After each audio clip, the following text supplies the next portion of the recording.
Salam, sahabat motivasi iman yang dikasihi Kristus. Selamat pagi dan salam sejahtera.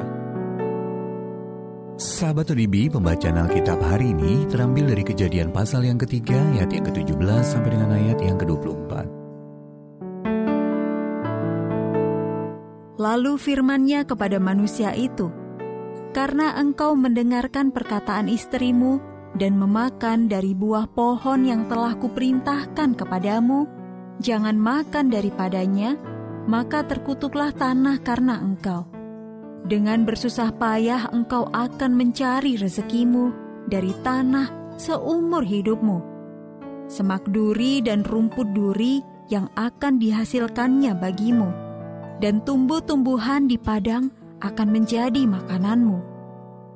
Dengan berpeluh engkau akan mencari makananmu sampai engkau kembali lagi menjadi tanah, karena dari situlah engkau diambil. Sebab engkau debu, dan engkau akan kembali menjadi debu." Manusia itu memberi nama Hawa kepada istrinya, sebab dialah yang menjadi ibu semua yang hidup. Dan Tuhan Allah membuat pakaian dari kulit binatang untuk manusia dan untuk istrinya itu, lalu mengenakannya kepada mereka. Berfirmanlah Tuhan Allah, "Sesungguhnya manusia itu telah menjadi seperti salah satu dari kita, tahu tentang yang baik dan yang jahat. Maka sekarang jangan sampai ia mengulurkan tangannya dan mengambil pula dari buah pohon kehidupan itu dan memakannya, sehingga ia hidup untuk selama-lamanya." Lalu Tuhan Allah mengusir dia dari Taman Eden, supaya ia mengusahakan tanah dari mana ia diambil.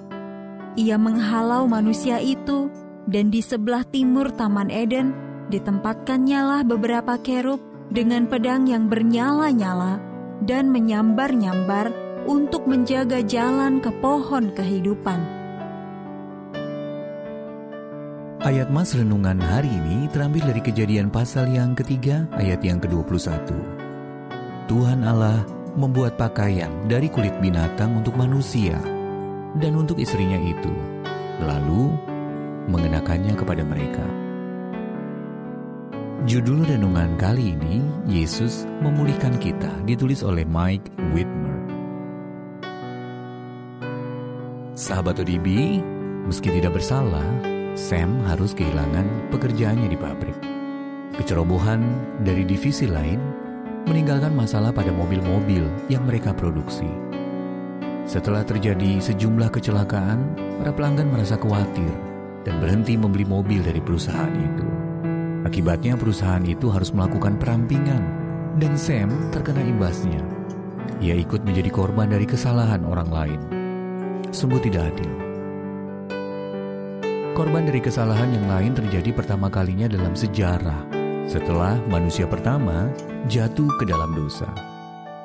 Adam dan Hawa merasa malu atas ketelanjangan mereka, sehingga Allah bermurah hati mengenakan pakaian dari kulit binatang kepada mereka. Kejadian pasal yang ketiga dan ke-21.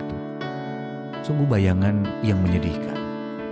Satu atau beberapa ekor binatang yang sebelumnya hidup tentram di Taman Eden tiba-tiba harus dibunuh dan dikuliti.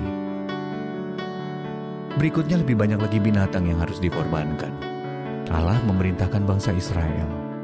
Tiap hari ia harus mengolah domba yang berumur 1 tahun dan yang tiada bercela sebagai korban bakaran bagi Tuhan. Setiap pagi ia harus melakukan itu. Yehezkiel pasal yang ke-46 ayat yang ke-13. Tiap-tiap hari. Bayangkan berapa banyak binatang yang telah dikorbankan karena dosa manusia.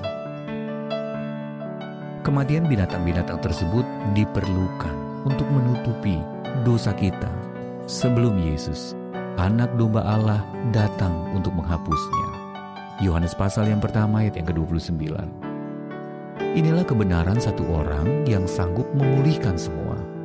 Sama seperti ketidaktaatan Adam membinasakan kita, ketaatan Adam yang akhir, yakni Kristus, membenarkan semua yang percaya kepadanya. Kita bisa baca dalam Roma pasal yang kelima ayat yang ke-17 sampai ayat yang ke-19. Pembenaran oleh satu orang ini juga tidak adil. Yesus korban yang tidak berdosa, tetapi dia rela. Percayalah kepada Yesus dalam iman dan terimalah keselamatan yang dia tawarkan. Maka hidupnya yang benar akan menjadi milik Anda. Sahabat ODB, pernahkah Anda dirugikan karena kesalahan orang lain? Dan pernahkah Anda diuntungkan oleh keberhasilan orang lain? Dan bagaimana Anda membandingkan kedua situasi tersebut? Tuhan Yesus, aku percaya kepadamu, dan aku tahu bahwa hidupmu yang benar sudah menjadi milikku sekarang.